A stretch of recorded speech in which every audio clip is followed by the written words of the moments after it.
Hello guys, আসসালামু আলাইকুম। সবাই কেমন আছেন? অবশেষে কিছু মুরগি আমার বিক্রি করে ফেললাম, কেননা এই জায়গাতে অনেক বেশি পানি জমে গেছে, জন্য বিক্রি করলাম। তালা হলো না, পরিষ্কার করছে আজকে অনেক কষ্ট করে। পরিশ্রম করা লাগে এই জায়গা, পরিশ্রম ছাড়া কিছু হয় না। পানির জন্য আমার মুরগিগুলো ক্ষতি হয়ে গেছে বেশি। আরও কিছু ফার্মিসা আছে 4টা, কেউ যদি কিনেন কমেন্ট বক্সে কমেন্ট করে জানাবেন। এগুলো মশলা দিলে অনেক বড় হইতেছে। আজকে মুরগিগুলো আরাম পাবে, কেননা মুরগি কমে গেছে। আর ওই সাইডে কিছু বাচ্চা আছে, আর ওই সাইডে বাচ্চা আছে। শালা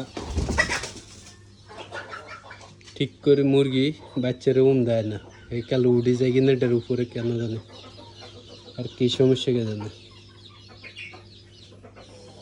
এইলো, আর এইগুলোর জন্য অনেক বেশি কষ্ট করা লাগে। পানি জমলে পানি বের করা লাগে, পরিষ্কার করে দেওয়া লাগে।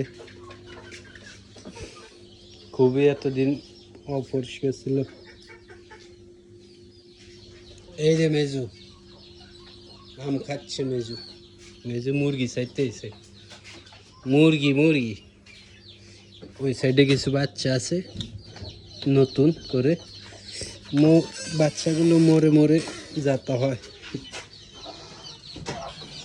এই যে বাচ্চা, এই ঠোক দিস না আমারে।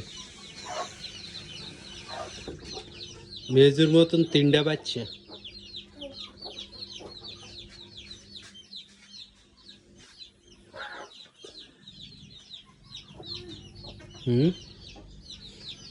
অন্ধকার।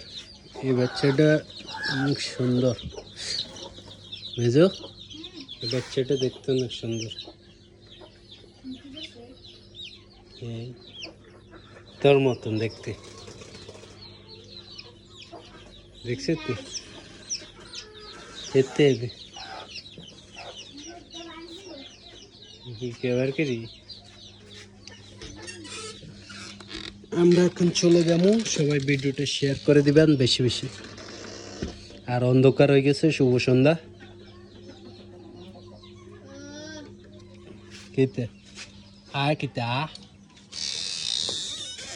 কিতা তোর ভাইয়ে দেখতো, ভাইয়ে আম খাইতেছে, হাঁকনাম। ভাইয়ে মিস করছে, হাঁকনাম। হ্যাঁ, এদেশে আম আছে, জিজ্ঞেস মেজো।